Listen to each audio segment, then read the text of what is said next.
is the solution? Can they get enough stuns, enough burst damage, something to deter R7 just walking all over the backline? I'm wondering if this is almost too risky of a game to see Ken on the Fanny, right? Because I feel like, again, you have a Franco picked up, you've got Glue and Valentina. Valentina's going to be looking for the ultimates to take here and utilize well, but still, even if you land those hooks from Naomi, you need that follow-up damage because that's what they lacked previously, right? You need to be able to get that kill and finish someone off because they've, up to this point, the past 2 games, they've really struggled with that. And so this also is going to be a big portion for ZipX specifically. The portion of the game where he needs to get the advantage in lane, transition to mid to late game, and really just kind of pop off here. So you can already see too, right? They do take out the Harith from RRQ, decides to take out the Harith. They don't want to allow that to happen because, I mean, in most cases, if Harith can get early advantage, get those kills needed on the mystery shop, she's usually the one to just kind of, or he's usually the one to just pop off. But Melissa even banning out. So I'm wondering, with all these marksman bans coming out, what is ZipX going to play here? He's going to pick up the Beatrix here, I think, unless the side of RQ decides to ban it. I feel like there's the plan, right? We ban out all these marksmen, we pick up the Beatrix first here, possibly, that's my guess, and then what do you leave with Skylar? Yes, there is the Beatrix, and it's honestly a very clean draft because RQ almost worked against themselves, banning out that Harith, and Falcon called their bluff. I wonder if Falcon's plan is to use the Wesker as a deterrent for all this dive coming in from RRQ. But RRQ also saw that with the Hilda being banned out, with the Melissa being banned out, that usually means that they want to go for maybe an assassin, right? Someone that can get pushed away by the go-away and get really destroyed in the early game by a Hilda. But for RRQ, it's going to be a Kufra as well as a Claude. Skylar does play a very mean Claude, but we haven't seen Vin on the Kufra that often. The final pick for the side of Falcon will be that Martis though, and I think according to Trex's will, it might just be going into the jungle. Good. I like it. I like it. I'm happy. Good job, Falcon. I definitely like it. I think the thing they're going to need to be careful though is that Joy, right? R7. He's a monster, and maybe they need to use Naomi as more of a peel for him instead of an engage, and they need to keep it tight. Once again in the last game, ZipX would go in alone, the rest of the team isn't even at the Lord Pit yet, they get a little too split up, but if they can stay together, then it doesn't matter if Joy comes in. I mean, not only that, but we saw this previously, right? Same pickups. The Joy and the Lunox complement, how they complement each other, especially when that Genius Wand is locked in here. The burst is almost too much to handle, so you've got to work around that. Falcon, they're going to be looking to get those hooks, get the numbers advantage into the fights, and really just allow this time, hopefully, for ZipX to shine on this Beatrix. But again, it's match point here for RRQ. Can Falcon Esports extend the series as we load into the Land of Dawn? Oof. Early on, let's take a look at a bit of the matchups here, as well as the emblems. Of course, R7 with the Mystery Shop and the Vengeance, already going to be such a nuisance. But you can see that in the early game, of course, it's going to be jungling as usual for Albert and Ken. But now on this signature Martis, we'll see if Ken can demolish or decimate, rather, the members of RRQ. Naomi has that extra bit of cooldown, and Yellow Flash is copying, going with that Avarice emblem as well, trying to get a bit more of an early lead. I do like the way Naomi's playing here as well. He's being a little bit more aggressive. He's not just following Justin around, he's getting vision for his team, and that's what they need to do. Well, they already get the flicker. Oh, R7 taking a bit of damage there, forced to back off. Cade, play down half health as well. Naomi picks up the first blood. Falcon keeping to their percentage rate, but will it win the game? Well, that's a big play, right? I mean, already starting the tempo here. Falcon going to be able to play around that. Still, even Yellow Flash bullying R7. This is kind of typical for early game. Ooh, that is good. But R7, I mean, that's all shield. That's not even a health bar. Yeah, he has like literally an invisible amount of HP. Only one. That's crazy. He has the Vengeance though, that saved his life, but he needs to be a bit more careful. Glue is a very strong laner, so he needs to keep that in mind when he's contesting. But I think right now, Falcon is having a better time contesting the mid area until Albert makes a play. Oh, Justin, Appraiser's Wrath comes in. Justin gets away, and these are the clutch moments that may pull Falcon through this early phase. So they hold on to the lead here. I mean, that's twice now once for each team where someone got away with a sliver of health. So still, you can feel the tension here. Now also, as we're taking a look at Vin, you know, this Kufra pick, man, from time after time on multiple teams has worked wonders. And so Falcon Esports definitely going to keep an eye on that, but the fight for the turtle breaks out. Yes, Albert getting a nice position over. Yellow Flash tries to get in the backside. Vin will get the Tyrant's Revenge onto him, but Vin then comes on top. I mean, Yellow Flash comes on top of Vin. Ken going to try to push Albert away from this turtle, wants to regain position. Albert goes down, and Naomi goes down. Ken as well, and Albert takes the turtle. I had a mislook at those health bars. It was Falcon that was getting melted. A double kill for R7. RRQ reclaiming the map. It's like a 3-for-0 for RRQ plus the turtle. That is not how you want to have an early game when you have that Franco and that Valentina. Somehow, some way, they just overestimate their capabilities, and RRQ, once again, with some very, I don't know, risky plays, coming out on top yet again. This is insane, and they're already having a bit of an item lead, and they continue to pressure Falcon yet again.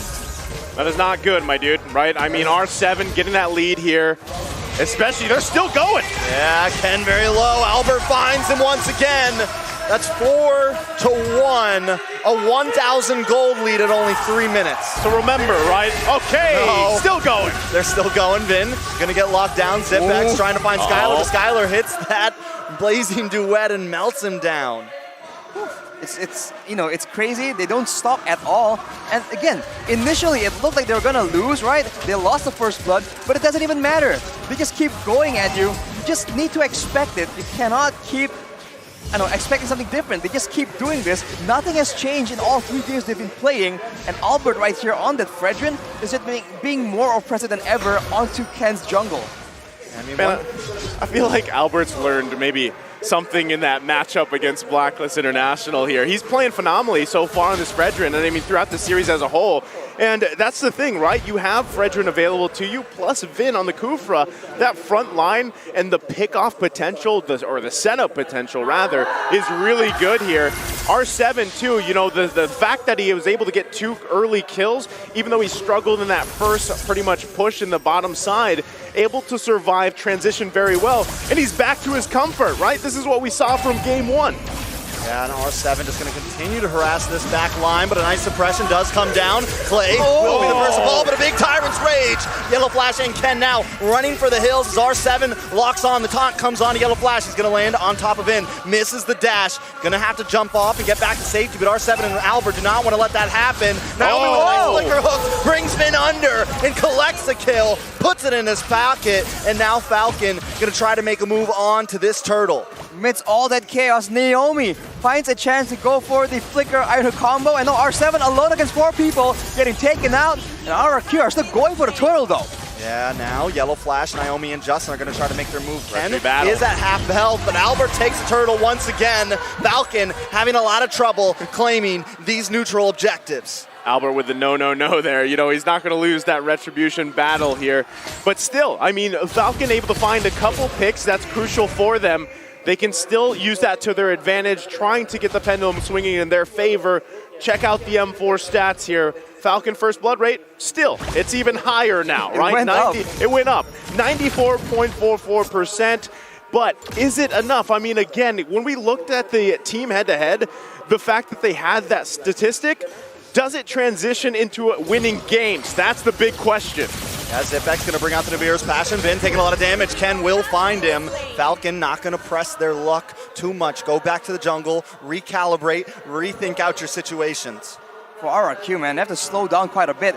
This time, if they just go in all the way, there's just a lot of punishing moments here coming in from Yellow Flash with the slam pass combo, Justin with the Terrify, as well as the Navir's Passion that we saw earlier, just decimating them, especially because ZipX has the first item power spike, and for Skylar on the Claude, he needs one more item to just reach that optimum Claude initial power spike, and that is usually at 7 to 8 minutes, so for now, Falcon still has a chance to try and push the tempo.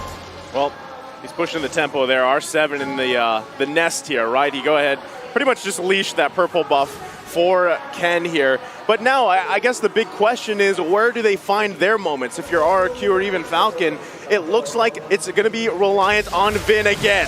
Yeah, big stun onto the wall. Yellow Flash will get melted down. Skylar picking up his first kill in this game, putting him a little bit ahead of ZipX here. You can see the difference in, I don't know, the solutions, because with the, Wow. oh, wait, never mind. R7 getting deleted. Oh, Naomi misses the hook. I got a feeling it's going to be a disengage here. Back to you, Arashi.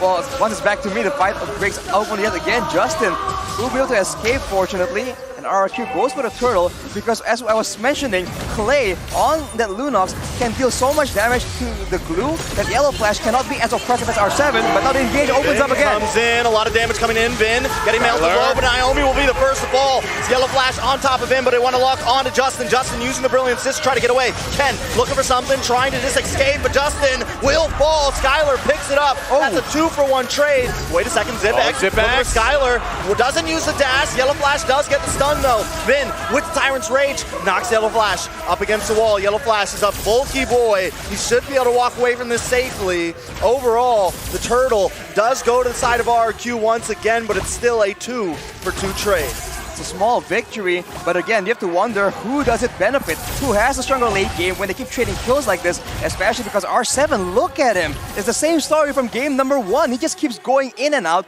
and there's no real apparent solution coming in from Falcon. Take a look at the items right here. Ken on his signature Martis only has a Hunter Strike. That is not nearly enough to deal with all the potential damage coming in from the side of RRQ. As we were talking about earlier, the Golden Staff is competed for Skylar as well. So in those big team fights, they have to worry about Clay just nuking the tanks, or they can worry about Skylar just shredding everyone at the same time. So many problems for Falcon to deal with. A lot of problems here for them to deal with, but they are in a position, they have the tools they need to turn this back in their favor here. And it really just starts, again, allowing, you have ZipX picking up Malefic Roar. The damage is going to be there, so that follow-up from the Iron Hook, when it lands from Naomi, ZipX has to make sure he's there, meanwhile avoiding, especially Vin. You see him jumping around all over the map here. So at this point, 9 minutes in, Lord's going to be up here shortly. Falcon has to hold on the best they can, and it's going to come down to either that hook or Justin, but here comes Vin. Oh, Vin wastes a lot, getting shredded down. ZipX unable to find the kill though. Snipe shot does come out, does not land, but a hook does. Vin will go down finally. ZipX finds it, but the teal play comes out. Clay forced to use a Brilliance just to get away here.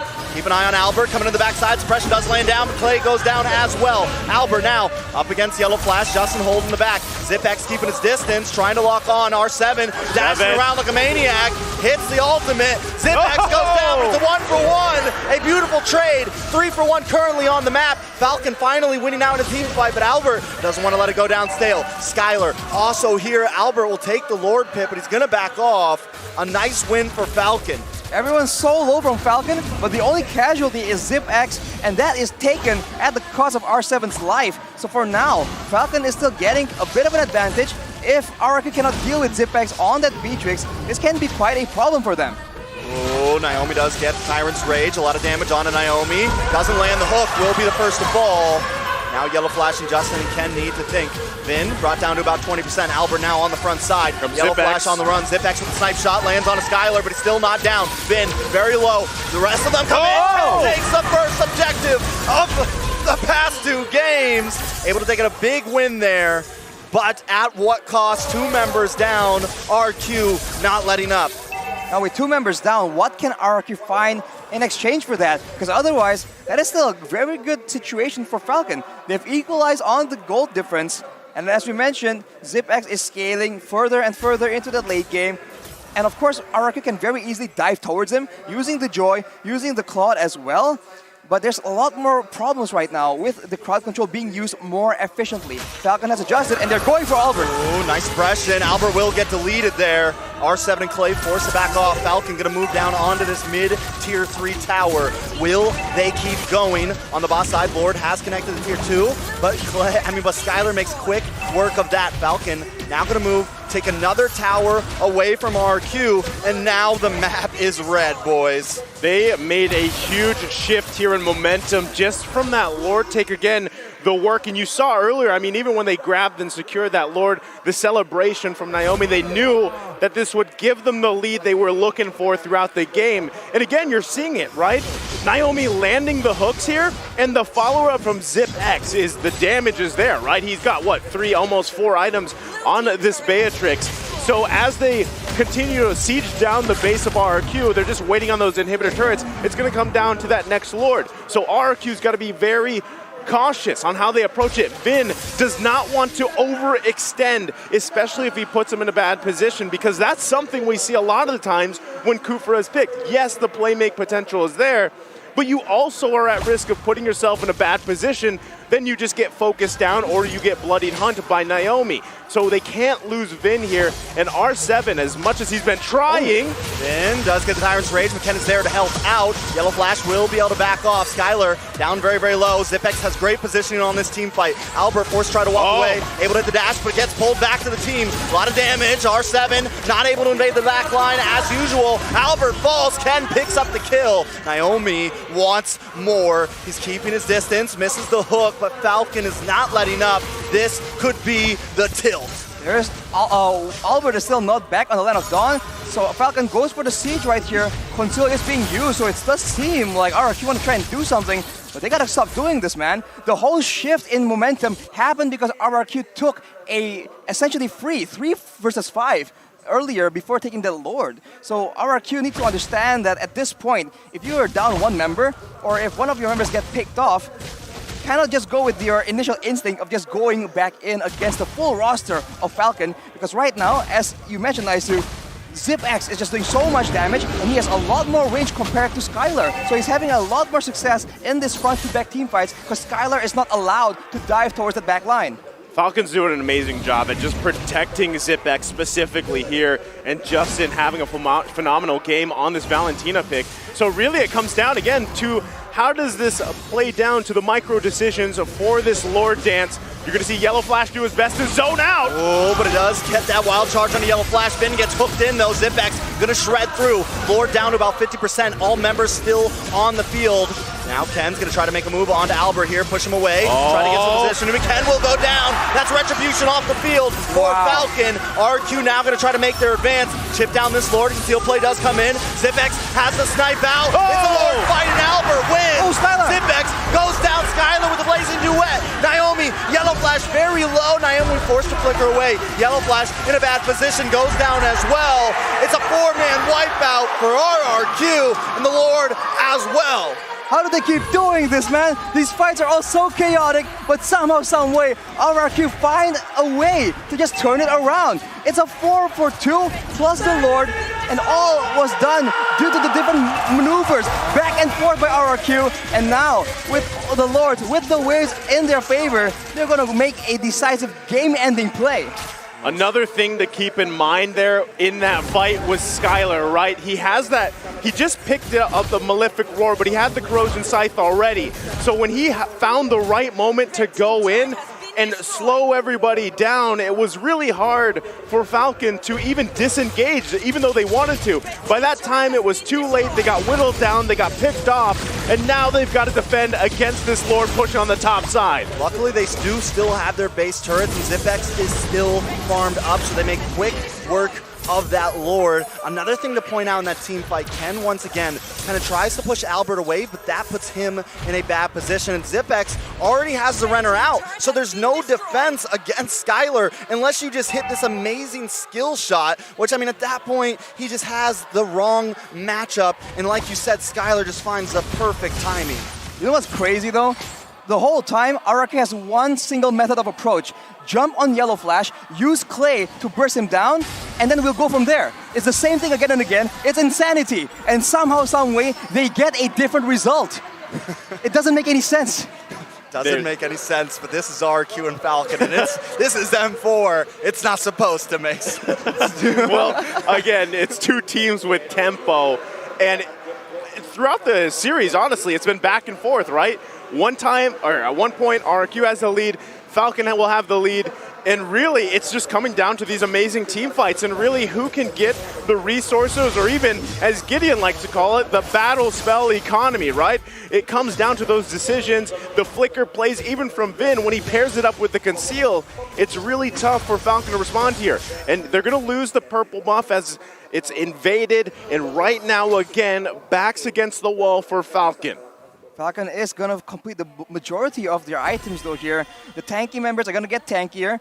And honestly, I do think that in a straight front-to-back fight, Falcon has found so much more success compared to RRQ. It's only when RRQ were able to approach from multiple angles and split apart the front line of Falcon, where they're able to just confuse them and just make them think twice about using their ultimates, their battle spells, because the threats are coming from so many different directions. So for now, if RRQ can maintain this aggression, can continue to just confuse Falcon, they can just keep doing the same thing and it might just pay off. But of course, this next Lord will be pivotal in deciding who comes out on top. This could be a game-winning Lord here. Vin gonna check the bush. Falcon trying to get in position.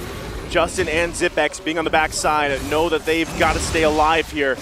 Justin holding on to the Lunox ultimate as now Lord half health. Yeah, look at that Rainer shot. Checks the bush with it, so that is one utility down already. Should still have the Nibiru's passion ready to go. Uses it. Nice suppression. Vin does have the immortality though. Tries to pop it off. Justin able to take him out. This looks bad for Yellow Flash though. Brought very low. Zipex does find Clay. The battle for the Lord, and the heat is on. Albert very low. Lord very low. Yellow Flash finds it. A game-winning moment at that. Can they take it here? A full team wipe. And at this, Falcon may be able to win the game. They're going to push down the mid, send someone back to defend the base, and the death counters are clocking down. And just like that, a turn the tide fight. Falcon marching into the base. GG's, we're going to a game 4, ladies and gentlemen. I hope you're ready. Whew. Falcon, man. When the fight goes in their favor, when it's a front-to-back, when Zipex is able to just constantly just output that damage, basic attacking again, and again, that is where Falcon comes out on top. They show it again in a decisive manner, wiping out RRQ, taking the Lord, taking game number 3, man. You know what? I love Mobile Legends. I do too. I freaking love Mobile Legends. I mean, I just want to go back to the turn, the tempo, the pendulum here. At one point,